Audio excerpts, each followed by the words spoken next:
चलो लिखना बंद करो सारे लोग, सभी लोग लिखना बंद करेंगे। ठीक है,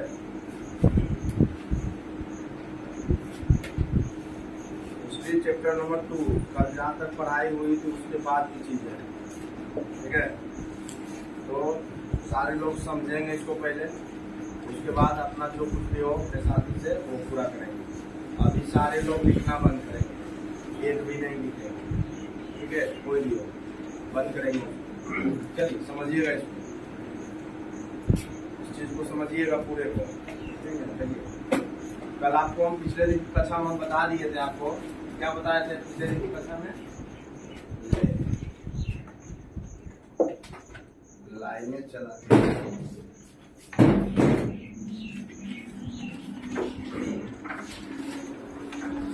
पिछले दिन की कक्षा में आपको रॉबर्ट ओवन के कार्यों के बारे में चर्चा किया था। रॉबर्ट ओवन के कार्यों की चर्चा किए थे ना, कि खुद के वो क्या किए थे, कारखाना खोल दिए थे। पिछले दिन की कक्षा में ये चर्चा किए थे। मजदूरों के हित में कार्य किए थे, मजदूर को अपने कारखाने में बुला लिए थे, उचित मूल्य नहीं दे रहे थे उसके, यानी कि जो कुछ भी मजदूरी था उसका दे रहा था, उसके बाल बच्चे को भी भरण पोषण अच्छे तरीके से किया जा रहा था, है कि नहीं? इसके बारे में सारा कुछ बता दिया था आपको। चलिए उसके आगे जो है वो है कार्ल मार्क्स। कौन है? Karl Marx. और कार्ल मार्क्स से बहुत ही सवाल पूछे जाते हैं, अच्छे सवाल पूछे जाते हैं। ठीक है, सबसे पहले कार्ल मार्क्स में समझिए कि कार्ल मार्क्स का जन्म कब हुआ। तो जन्म हुआ था 5 मई 1818। कार्ल मार्क्स का जन्म पूछता, ठीक है, कार्ल मार्क्स का जन्म पूछता है। कार्ल मार्क्स का जन्म कब हुआ था? 5 मई 1818। और 5 मई 1818 को हुआ था जर्मनी के, ठीक है, जर्मनी के राइन प्रांत वो जगह, और वहाँ के ट्रियर नगर, कौन सा नगर में? ट्रियर में, राइन प्रांत के ट्रियर नगर में हुआ था। तो आपसे पूछा जाएगा कि कार्ल मार्क्स के बारे में लिखिए, तो इन्हीं सारे बातों के बारे में आप क्या करें, लिखना पड़ेगा आपको। ठीक है, कार्ल मार्क्स का जन्म 5 मई 1818 ईस्वी के जर्मनी के राइन प्रांत के ट्रियर नगर में हुआ था। और इसके पिता का जो नाम था, वो पिता का नाम था हेनरिक मार्क्स। इसके पिता का नाम क्या है? Heinrich Marx. और वो पेशा से वो वकील थे। क्या थे? वकील। ठीक है, वकालत करते थे, वकील थे पेशा से। उसके बाद जो बोला उसका जो धर्म था, जैसे हिंदू मुस्लिम सब होता है ना, उसका जो धर्म था वो धर्म से यहूदी थे। ठीक है, क्या थे? यहूदी। लेकिन बाद में जो है उन्होंने ईसाई धर्म को क्या कर लिया? अपना लिया। ईसाई धर्म को अपना लिया। और उनका जो शिक्षा जो उसका हुआ बोन एवं बार्लियन विश्वविद्यालय से हुआ। बोन एवं बार्लियन विश्वविद्यालय का नाम है बोन एवं बार्लियन विश्वविद्यालय से उनका शिक्षा हुआ। और ये जो कार्ल मार्क्स थे, वो व्यक्ति थे, उसके बातों से बहुत प्रभावित था। कार्ल मार्क्स जो थे, वो व्यक्ति के बातों से बहुत प्रभावित थे, मतलब उनके विचार को बहुत अच्छा लगता था कि नहीं, लोगों के हित में ये कार्य करते हैं। ठीक है ना, वो व्यक्ति थे, एगो का नाम था मोंटेस्क्यू और एगो का नाम था हीगर।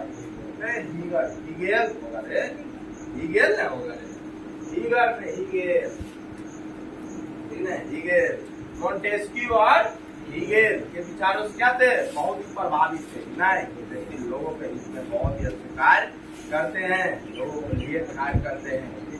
ठीक है, मजदूरों के लिए काम करते हैं, गरीब असहायों के लिए काम करते हैं। तो हीगेल, मोंटेस्क्यू और हीगेल के बातों से क्या थे? वो बहुत ही प्रभावित थे। और विचारों से प्रभावित थे मोंटेस्क्यू और हीगेल के विचारों से प्रभावित थे कार्ल मार्क्स। और बचपन के ओकर एगो दोस्त थी जगह नाम था जेनी। क्या नाम था? जेनी। ठीक है, बचपन में ही जेनी नाम के लड़की से दोस्ती हुआ था उसको, बचपन के ही दोस्त थी उसकी, बचपन से प्रतिष्ठा थे। बाद में प्यार हुआ, फिर 1843 में क्या किए? दोनों शादी कर दोनों 1843 में क्या कर लिए? शादी कर लिए। ठीक है, 1818 ईस्वी को जन्म हुआ था, 1843 ईस्वी में क्या कर लिए, शादी। उसके बाद जो है कि 1844 ईस्वी में छोड़ छाड़ के चल गए, उसको भी छोड़ छाड़ के चल गए। 43 में सदिये हुआ, 44 में छोड़ छाड़ के चल गए। काय छोड़ के चल गए 21 साल में। तो वो सब दुनिया में ये सब होता, ठीक है, अंग्रेज वर्ग में सब ये सब होता, मुझे अंग्रेज वर्ग सब ये सब होता है। हाँ, आज दिया किया है, ठीक है। कल कुछ विवाद हुआ है, कुछ खाना नहीं बनाती अच्छा, सब्जी नहीं अच्छा है, तो तलाक, डिवोर्स।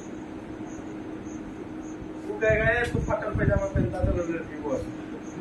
मतलब छोटी छोटी बातों को लेकर कि क्या हो जाता है, विवाद बन जाता है और वो शादी टूट जाता है। ये तो वो औरत ये न खा 18-19 रुपया आके दे रहा, ठीक है, वो बोले जीवन काल में 18-19 रुपया आके दे रहा, ठीक है। ये तो वो अगर बाल बच्चा कंफ्यूज हो जाता कि हमारे पापा असली पापा कौन है, वो कंफ्यूज हो जाते हैं, ठीक है। तो वही बोल रहा, बचपन में जेनी नाम से लड़की क्या हुआ था, दोस्ती हुआ था, बाद में प्यार हुआ, फिर 1845 में क्या कर लिए थे, शादी कर दिए। उसके बाद 1844 में सब कुछ छोड़ छाड़ के काल मार कर चल दिया, मजदूरों के समर्थन में चल दिया, पेरिस चल दिया। कहाँ चला गया, पेरिस, ठीक है, पेरिस चला गया। कहाँ चला गया, सब कुछ छोड़ छाड़ के समर्थन में कहाँ चला गया, पेरिस चला गया, छोड़कर सब कुछ छोड़ छाड़ के, ठीक है, पेरिस चला गया, सब कुछ छोड़ छाड़ के कहाँ चला गया, पेरिस। अब पेरिस जब गया ने तो पेरिस में मुलाकात हो गया, वो व्यक्ति से क्या हो गया, मुलाकात हो गया, और नाम था फ्रेडरिक एंगल्स। क्या नाम था उसका, फ्रेडरिक एंगल्स। और 1848 में फ्रेडरिक एंगल्स के साथ मिलके इन्होंने जो है कि क्या किया ना, एक साम्यवादी घोषणा पत्र बनाया, निकाला, जिसका नाम था कम्युनिस्ट मैनिफेस्टी, ठीक है, मैनिफेस्टी, कम्युनिस्ट मैनिफेस्टी, इसका घोषणा पत्र को निकाला, ठीक है, मजदूरों के हित के लिए।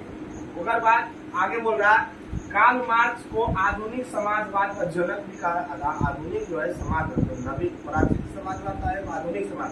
कार्ल मार्क्स को आधुनिक समाजवाद का जनक भी कहा जाता है। और 1817 में इन्होंने दास कैपिटल नाम का, ठीक है, सॉरी 1867 में इन्होंने दास कैपिटल नाम का क्या लिखा, किताब लिखा। 1867 ईस्वी में दास कैपिटल नाम का किताब लिखा। और 1883 ईस्वी यानी कि 65 वर्ष की आयु में इसकी मृत्यु हो गई। तो आप खुद देख सकते हैं कि आपके क्या इन सारी में कितना कितना सारा ऑब्जेक्टिव निकल रहा है, जितना यहाँ से यहाँ तक हमें लिखा है, इसमें ऑब्जेक्टिव बड़े बड़े हैं।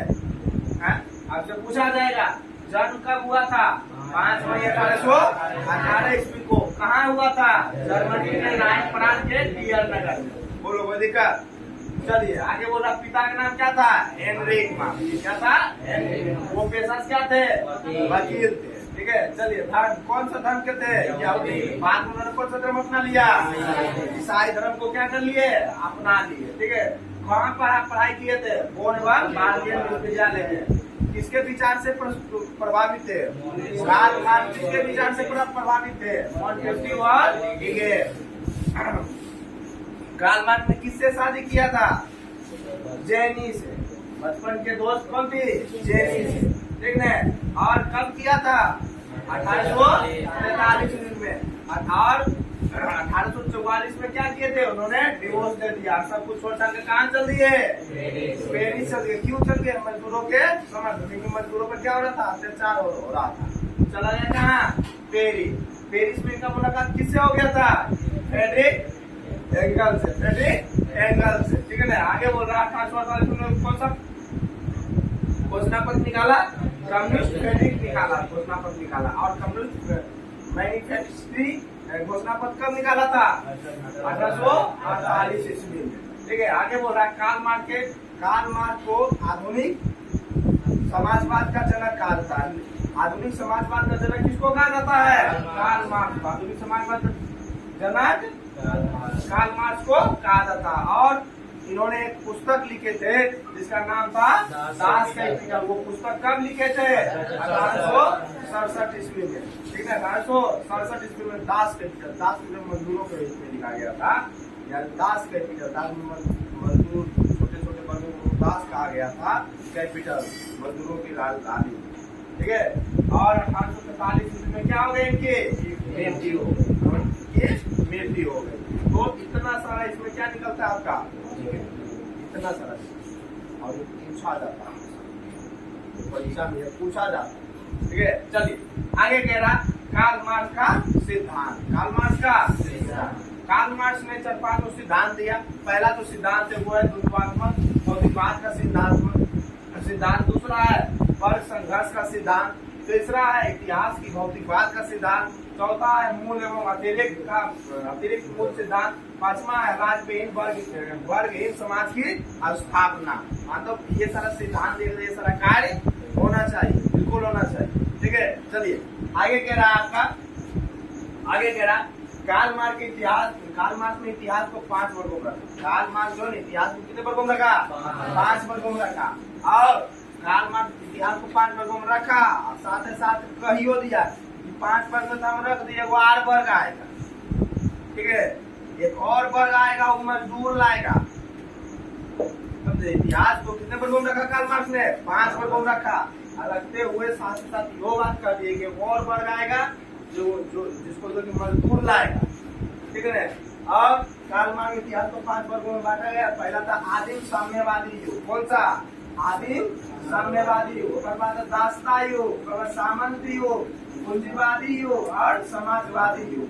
समाज के लिए काम कर समाजवादी युग बन गया। और बाद कार्ल मार्क्स जो है कह दिए कि एक और युग आएगा जो वर्ग विहीन होगा। कौन सा होगा? वर्ग विहीन वर्ग होगा। ठीक है, और यो कौन लाएगा? मजदूर लाएगा। मजदूर अपने हित के लिए लड़ाई करेगा और उसका स्थापना करेगा। वर्ग विहीन युग का क्या करेगा? स्थापना करेगा। दिए। और सर्वहारा वर्ग के बारे में अगर चर्चा करें तो सर्वहारा वर्ग के बारे में हम कल ही बताए। सर्वहारा जो सभी जगह से हारा उसी को क्या कहते हैं? सर्वहारा। और सर्वहारा वर्ग के अंतर्गत कौन कौन आते थे? मजदूर, किसान, बेसहाय, ये सारे लोग आते थे। चलिए, तो ऐसा वर्ग जिसमें किसान, मजदूर, बेसहाय अधिक मात्रा में होते उसको क्या करते थे?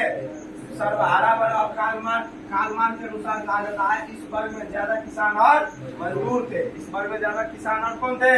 मजदूर थे। और आपको ये बना के लाना घर से कि कार्ल मार्क्स के आदर्श को लिखिए, यानी कि कार्ल मार्क्स में क्या अच्छा बातें था, आदर्श वाली बातें था, आइडिया था, तो उसको क्या करना है? लिखना है। दूसरा है कार्ल मार्क्स के जीवनी को लिखिए, यानी कि कार्ल मार्क्स के बारे में पूरा लिखना है आपको संक्षेप में करके। ठीक है, चलिए। और उपनिवेश क्या है? कहा जा रहा है उपनिवेश। तो आपको उपनिवेश के बारे में और भी पहले बताया गया है कि कोई बड़ा सा देश छोटा से देश पे क्या करता हो? शासन जब करता हो तो वही क्या कहलाता है? उपनिवेश। और यही पूरे के पूरे प्रक्रिया उपनिवेशवाद कहलाता है। हमने क्या लिखा? उपनिवेशवाद क्या है? उपनिवेश होने वाली प्रक्रिया क्या कहलाता है? उपनिवेशवाद। उपनिवेश आपको पता है कि कोई शक्तिशाली देश छोटे से देश पे शासन करेगा, उस पर हुकुम चलाएगा, वही क्या कहलाता है आपका? उपनिवेश। और उपनिवेश की पूरी प्रक्रिया क्या कहलाती है? उपनिवेशवाद। कोई दिक्कत नहीं आता है। चलिए आगे कह रहा है द्वितीय राष्ट्रीय संघ पेरिस में द्वितीय राष्ट्र संघ हुआ, यानी कि दूसरी बार मेल मिलाप हुआ, संघ स्थापित किया गया। और कब हुआ था? 1889 ईस्वी में। और ये जो संघ बैठा, यानी कि जो संधि हुआ, इसमें टोटल कितना? 20 देश भाग लिया। कितना देश भाग लिया? 20 देश भाग लिया। और 400 प्रतिनिधि आए। कितना प्रतिनिधि आए? 400 लोग आए। और इस संघ में मजदूरों के हित में फैसला लिया गया। और 1 मई को फैसला लिया गया। मजदूरों को हित में फैसला लिया गया उस संघ में, यानी मजदूर के साथ ये वो ऐसे होना चाहिए, वो होना चाहिए, सारा कुछ फैसला लिया गया मजदूरों के हित में। और पहला अंतर्राष्ट्रीय मजदूर दिवस 1 मई 1890 को मनाया गया। 1 मई को मजदूर दिवस मनाया जाता है ना, अभी भी एक दिवस को छुट्टी रहता है सभी जगह, किना रहता है। तो 1 मई 1890 को पहला क्या मनाया गया, मजदूर दिवस, 1 मई 1890 को। और पेरिस की संधि में हुई थी ये बात, 1879 में क्या हुआ था, 1889 में क्या हुआ था, संधि हुआ था, उसमें 20 देश भाग लिए थे, 400 जिसके 400 प्रतिनिधि थे, और सभी ने मिलकर 1 मई को फैसला लिया था। 1 मई को आज फैसला लिया, तो भाई अब जब मनेगा मजदूर दिवस तो अगले साल 1 मई को मिलेगा, आज स्थापित है अगला बार मिलेगा, अगला बार मनेगा। तो वही 89 में क्या किया, फैसला लिया गया था, और 90 में जाके मना। 1 मई 1890 को पहला अंतर्राष्ट्रीय मजदूर दिवस, पूरे विश्व के लेवल पर मजदूर दिवस मनाया गया। कोई दिक्कत क्लियर है यहाँ तक। चलिए आगे कह रहा है, रूस में काटमांडू का विचार सभी, और देखो धीरे धीरे क्या हुआ ना, पूरे के पूरे रूस में कार्ल मार्क्स का जो विचार है वो फैल गया। क्या हो गया, फैल गया, और रूस धीरे धीरे फैल गया। और उसके बाद जो है रूस में क्रांति आ क्या गई, क्रांति, यानी कि रूस में भी अब लोगों क्या करने लगा, क्रांति करने लगा। और रूस के राजा था जिसका नाम था जार निकोलस। क्या नाम था उसका, जार निकोलस, रूस के राजा था जिसका नाम था जार निकोलस। अब जार जो है जो रूस में जो राज गद्दी पर बैठता था ना, वो जार कहा जाता। क्या कहा जाता था, जार, जैसे कहते हैं सम्राट, सब जैसे कहते हैं। इसी प्रकार से रूस के गद्दी पर जो बैठता था, रूस के राज गद्दी पर जो बैठता था, उसको क्या कहा जाता था, जार। वास्तव में उसका नाम था क्या, निकोलस। जो है एकदम चंडाल एकदम, ठीक है, एकदम बकलोल आदमी, कोई समझदारी वाली बात है, ठीक है, एकदम सब मिला के कैसे ना। देखो रूस की क्रांति अगर बात किया जाए तो रूस में तो दो क्रांति बड़ी भयानक, दो को बहुत भयानक हुआ। एक हुआ था 1905 ईस्वी में, जिसको कहा गया ऊनी क्रांति। क्या कहा गया, ऊनी क्रांति। और 1917 में दूगो क्रांति। क्यों क्रांति हुआ, दूगो, एक हुआ था फरवरी में, एक हुआ था अक्टूबर। फरवरी में जो हुआ था वो जार शाही की समाप्ति, यानी कि जार शाही का मतलब जो जार निकोलस थे जितना अत्याचार किए था न, को क्या कर दिया, समाप्त कर दिया गया। और अक्टूबर में जो है, अक्टूबर में जो क्रांति हुआ था लेनिन ने करवाया। ये करवाया था लेनिन। और रूस के राजा थे जार निकोलस, जो कि चंडाल रोम ने राजवंश के थे, और रोमनोव राज जार निकोलस के बाद जो थे रोमनोव राजवंश आया। उसके बाद क्या आया था, ल्यूनोव आया, तो उसके बाद क्या रहता है, आया था। उसके बाद क्या आया था, लेनिन। लेनिन ने क्या करवाया था, अक्टूबर की क्रांति, यानी कि जार शाही की समाप्ति जब हो गई थी फरवरी में, उसके बाद ये आया, उसके बाद ये आया, तब ये आया, तब ये आया, फिर क्या कर दिए, वो क्रांति करवा दिए। तो आज की क्लास में आपका इतिहास में इतना ही रहेगा। अगले दिन की क्लास में आपको इसके बाद की चीजें बताएंगे। ठीक है, बोलो, कोई दिक्कत है यहाँ तक, क्लियर है। चलिए।